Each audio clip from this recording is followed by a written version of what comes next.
For the most updated version of the Glyphs RPG blueprint, tokens, accessories and resources, please visit www.glyphsrpg.com. Also visit 2ddice.com for our internationally popular D20 RPG coins and our other masterful coin works.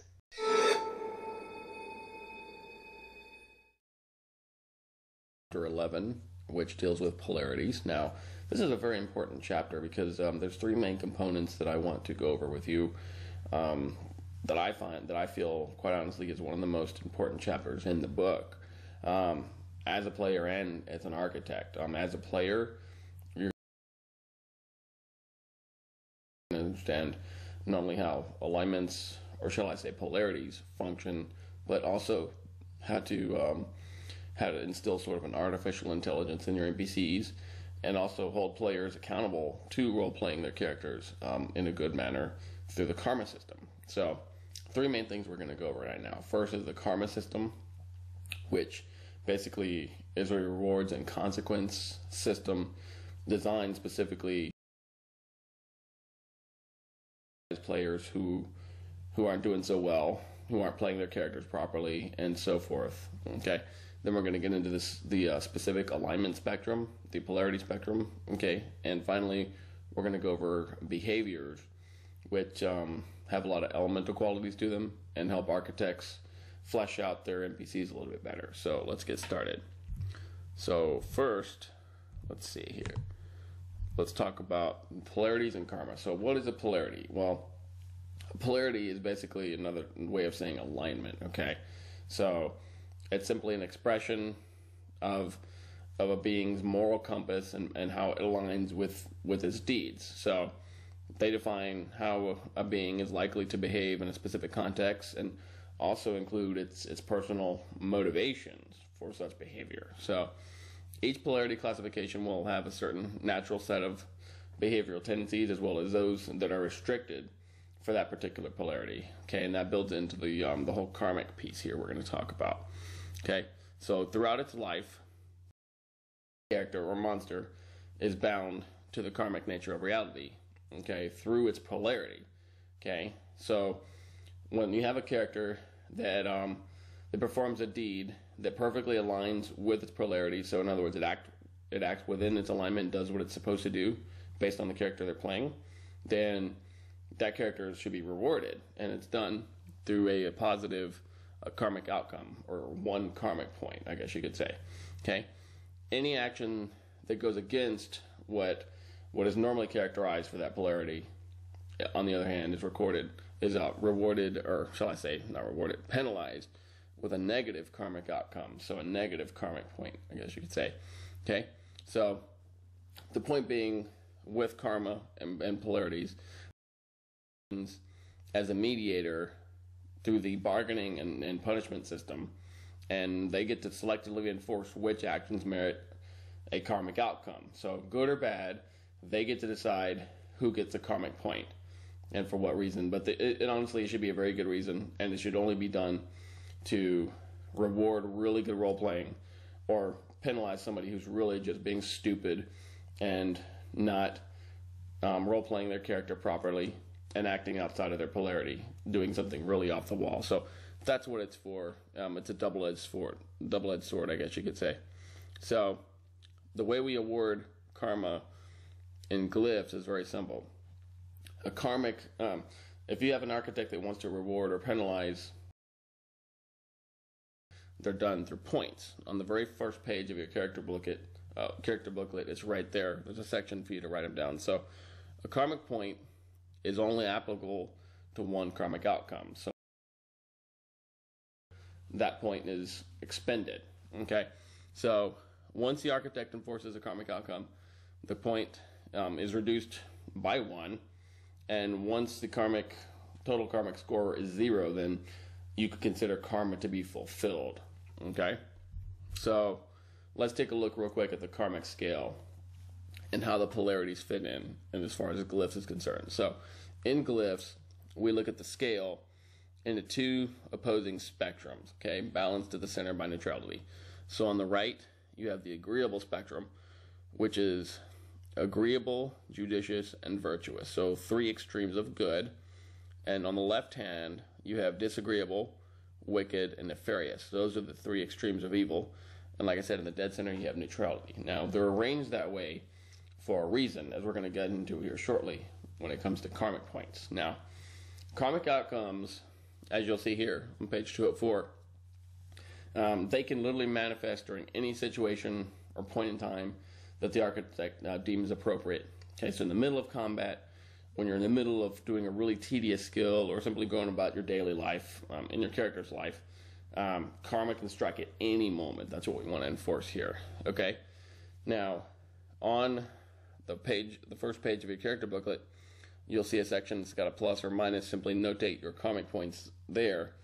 Okay, which, at any point in the game can manifest as a sudden favorable or unfavorable event that has a very direct impact on that particular character. Okay, now what's really neat about this is the architect has completely free reign as to what type of event they manifest, or even down to how the actual player uses the token. Okay, so maybe more token slides may be required, or maybe they don't need to do a token slide. Okay, the sky's the limit with this. Okay, so have fun coming up with different interpretations as an architect with karma. Okay, but I will note though that they should be relative to the character's immediate or fairly recent experiences, so they know what they're being rewarded or punished for.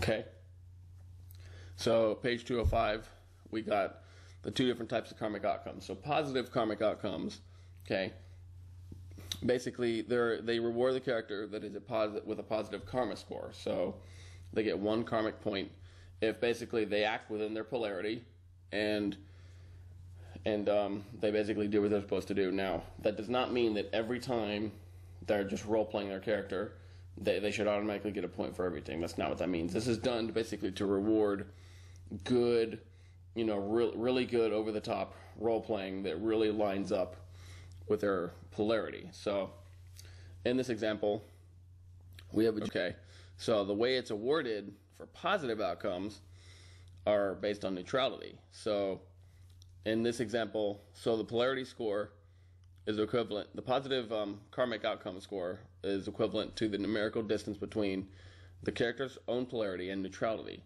Okay, and there's a reason for that. So let's go up here, 204. So here we have neutrality, and in our example, the character was judicious, right? So guess what here? Let's go down here to our example. Now, in our character, he's judicious, and suddenly he wants to commit an act that's judicious. So he's acting within his polarity, so as he should be. So a lawful good type character, I guess you could say. So suddenly, they're at the architect's discretion.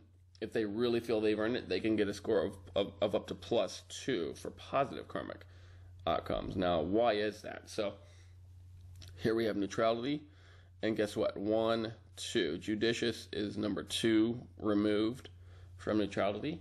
Now, that would be the maximum number of karmic points you could award for that particular character, acting on their polarity. Now, the reason that is because each extreme is harder to play than the previous one. So virtuous and nefarious characters are probably the most difficult to play because they're more extreme. Their actions are more extreme, and therefore they affect their environment and their other characters in a more extreme manner. So anybody who's played that type of character, your chaotic good or chaotic evil type characters, to compare, knows what I'm talking about. So the idea is to reward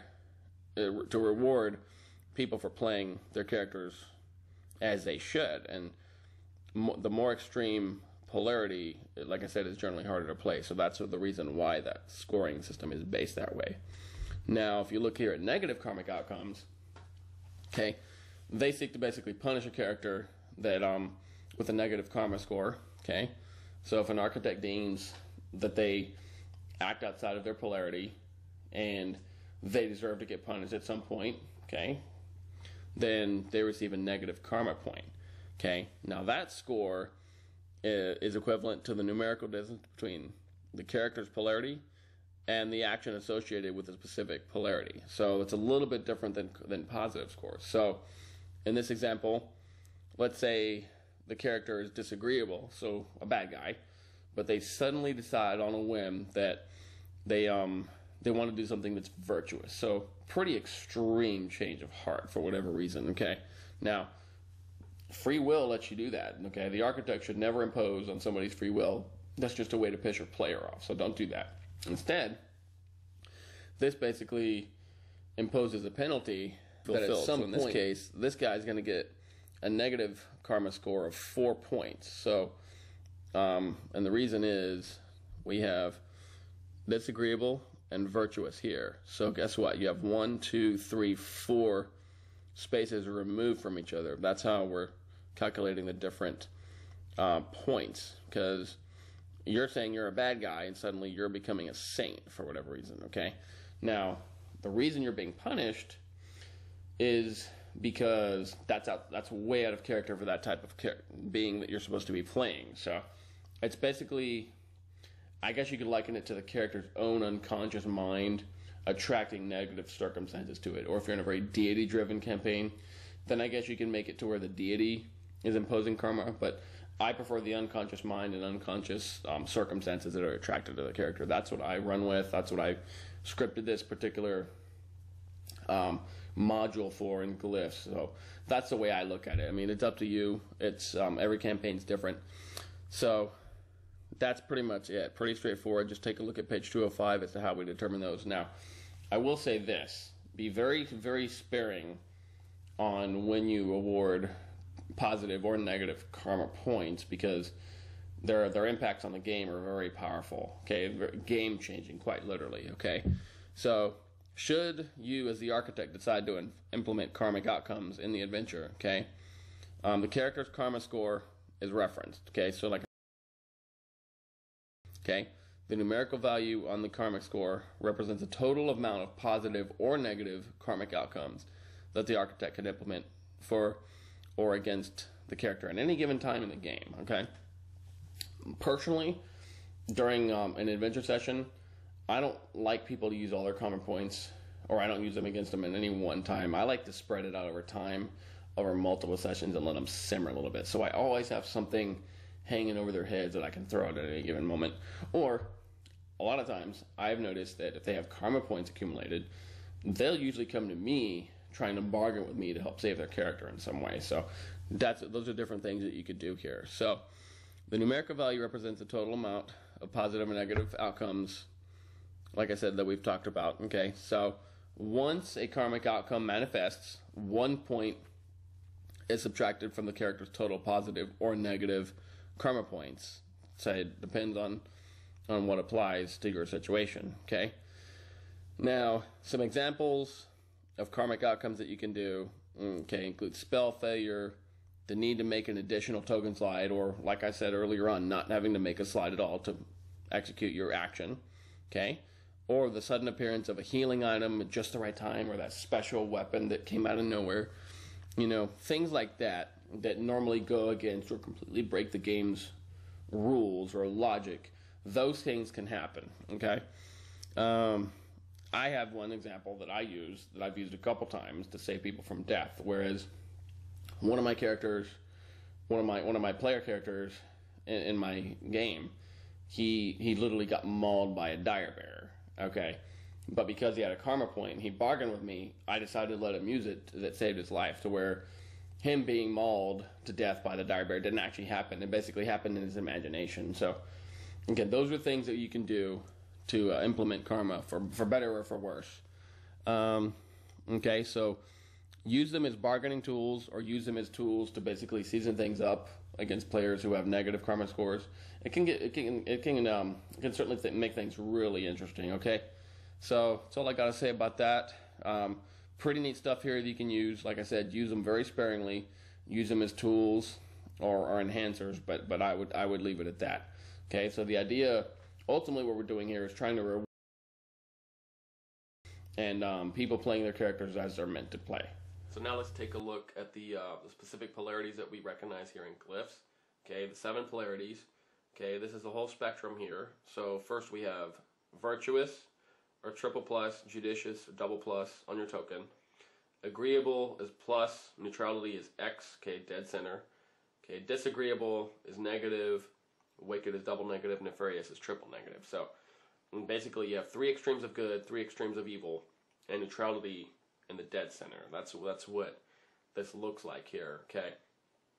Now with polarities, you're going to see that certain behaviors are either restricted or they're encouraged, okay, depending on what kind of polarity a character or a monster resonates with, okay? Now, those that are listed here and similar behaviors that are interpreted by the architect, they are accountable to karma if you're using the karma points in the game in the form of restricted, okay, so negative, or encouraged positive karmic outcomes, okay? So if in the event a character experiences a very drastic moral, spiritual, or mental change of heart, okay, they could transition into another polarity, okay, that option is there. But doing so will attract an X number of negative karmic outcomes whose quantity and value are equivalent to the number of polarities that are removed from the character's own polarity, okay? Okay, those are basically the options there, but they're basically purging themselves from their old self and becoming something new. That's essentially what we're trying to illustrate here, okay? So real quick, I'm just going to glance over these because there's not enough time to read everything in depth, okay? First, let's talk about the agreeable spectrum. We have agreeable, judicious, and virtuous, okay? So, agreeable, what is that here? Okay, so an agreeable character acts within the confines of what is generally perceived as good or normal, but it's not necessarily obligated to adhere to a strict moral code or sense of rightness, okay? Righteousness. So, that's the average good guy, your neutral good type of a character, I guess you could say, in more common terms, okay?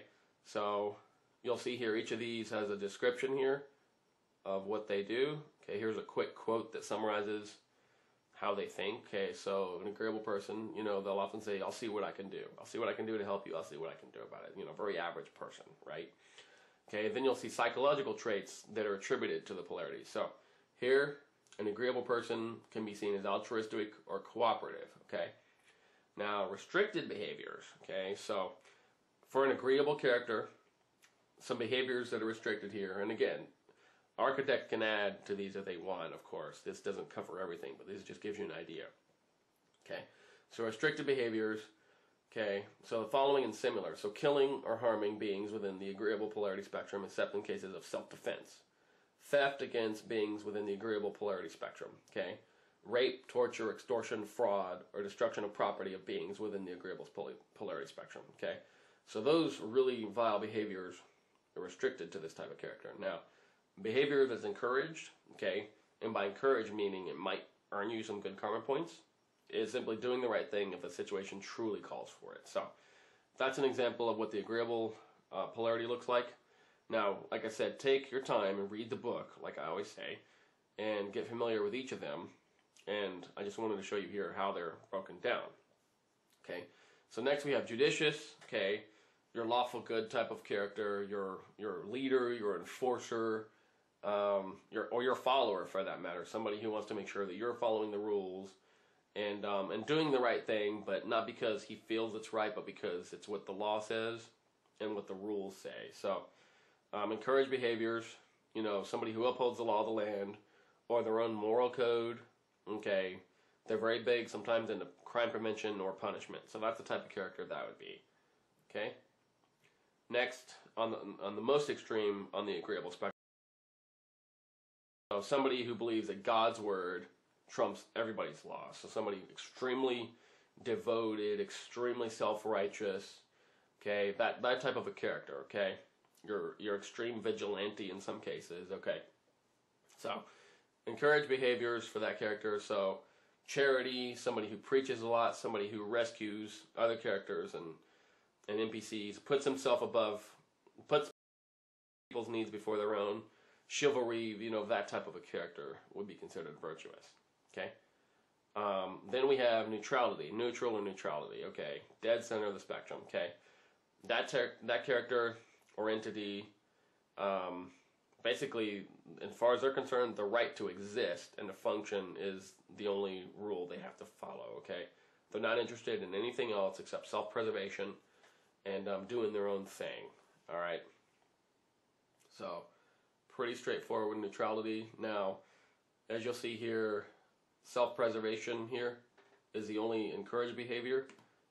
Outside of that, let me clear this thing real quick. Okay, yeah, it's pretty straightforward. So you have a lot of leeway in neutrality. Okay, a lot of monsters and of course animals are going to be neutral because they just want to exist and they function how they're meant to. That doesn't make them any less dangerous or unpredictable, by the way. So just want to point that out. So they're very detached, very carefree from worldly matters.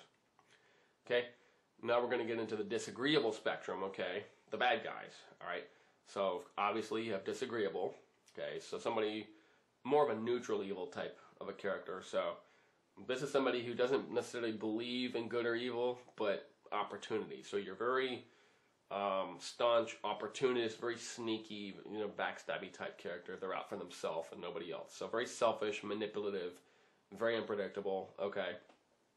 Now again, behaviors that are encouraged if you're playing this type of character is selfishness, betrayal, theft, fraud, and extortion. So if you're playing that type of character, those are certainly encouraged, and even though they're bad, they would get positive karmic rewards because they're playing that character. Okay.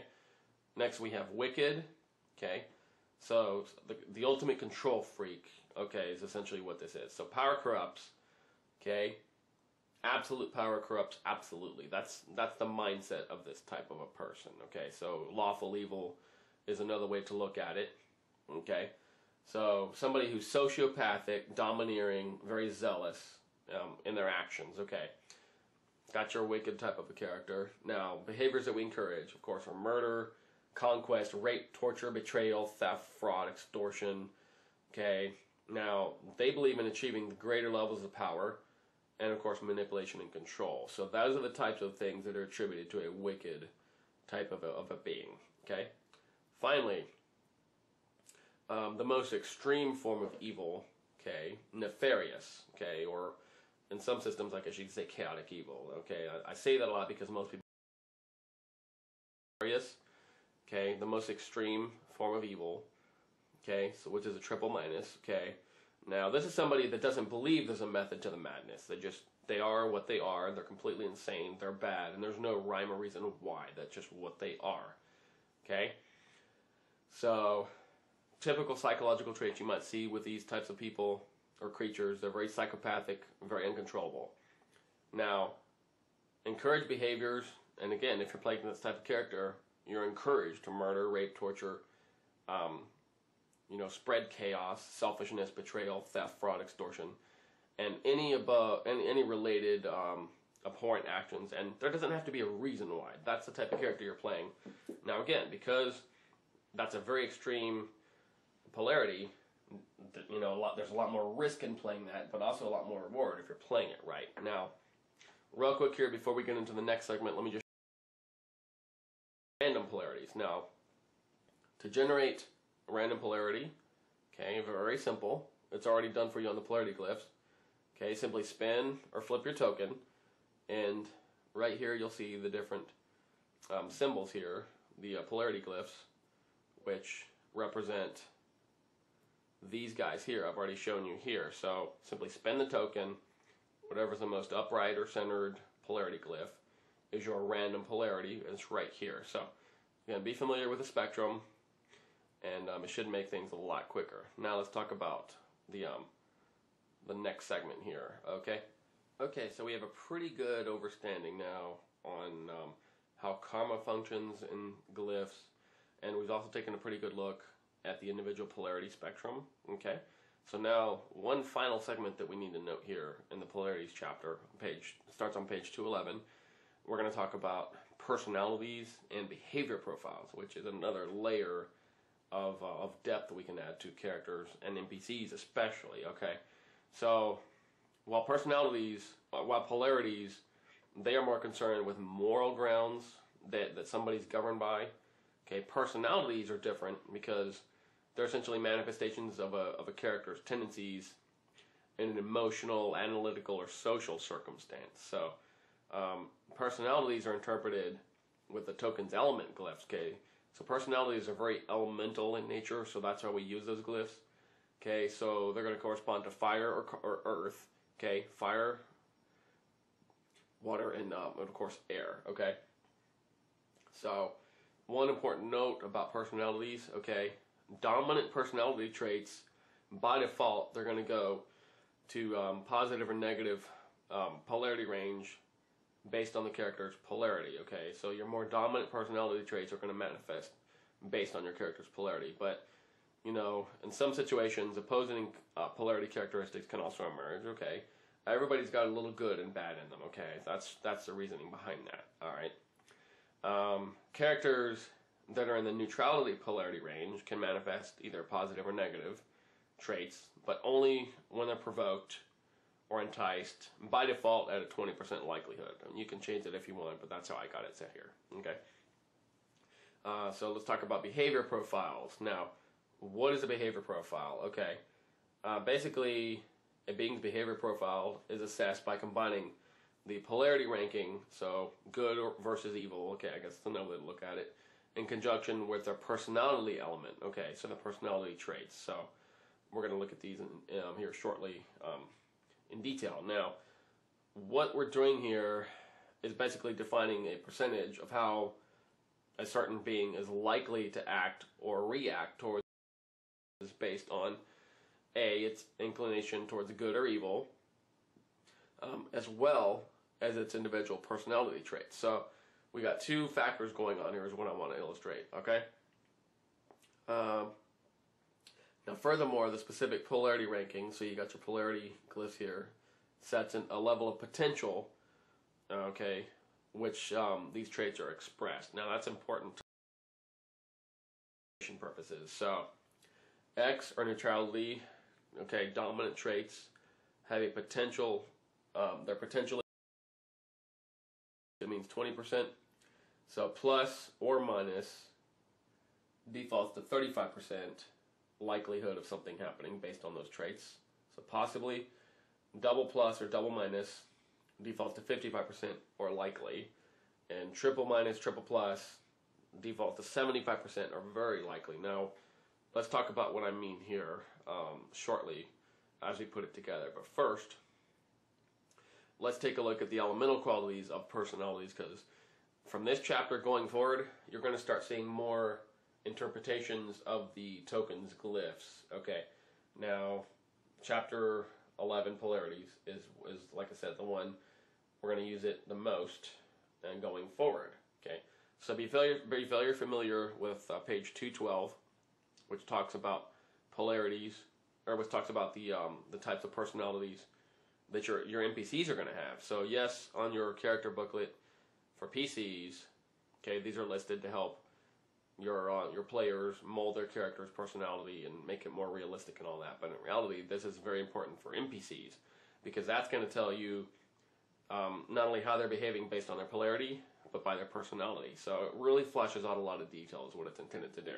Okay, so carbon or earth, depending on how you want to look at it, is our first one. Okay, so that's the carbon glyph. Okay, so if their polarity is neutral, okay, it just means they're stable. Somebody who's very stable, right? If somebody manifests in the positive spectrum, okay, they exhibit confident, practical, patient, or dedicated traits. Okay, somebody's in the negatives, okay, means they're materialistic, stubborn, greedy, or very grounded in reality, very detached from higher possibilities. Okay, that's what that means here from a personality standpoint. Okay. Okay, you're going to see, now, those of you who know me personally or have seen my other work know that I'm a tarot card reader. So I've been doing this for a very long time. And tarot card readers, a lot of tarot is based on the elements. Okay, so that's where this is actually derived from. So you're going to see a lot in common with that. But we're applying that towards gaming and specifically towards NPCs, because what we're trying to do here is create a very basic form of artificial intelligence. Okay, now, I'm not a programmer, so please don't send me emails about anything like that. But for gaming purposes, architects can use this, like I said, to help flesh out more realistic and different NPCs every time you're playing. So that's why we're doing this. Let me just stop there. Now, Next, let's talk about fire. Okay. In the neutrality side, somebody who's very committed. Okay. Somebody in the positive spectrums. Okay. Somebody who's very expressive, courageous. Somebody very creative or very sensual. Okay. On the negative side, somebody very aggressive, very impulsive, domineering, or masochistic. Okay. Next, we have water. Okay. The water glyph. Okay. The neutral part of that is very intuitive. Okay, on the positive side, you have very calm, empathetic, intimate, very artistic. On the negative side, you've got very emotional, very subjective, very possessive, and very depressed type of a person. Finally, air. Okay, a lot of people around me like to play air characters for some reason. Kind of interesting, but on the neutrality side, somebody simply means very observant. Okay, on the positive side, okay, you'll see here somebody's very versatile, somebody's very original, very analytical, very strategic type of person to have around. And finally, on the negative side of air, you have somebody very compulsive, unrealistic, very emotionless, or very boring, okay? So the very boring type of scientist could be this guy, I guess.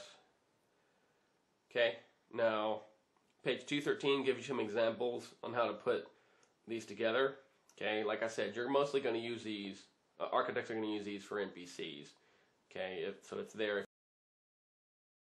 Here you've got the elemental glyphs, and here you have some examples here of polarities. So look at those real quick. Now let me skip to page 214 to show you how it applies to conscience checks. All right.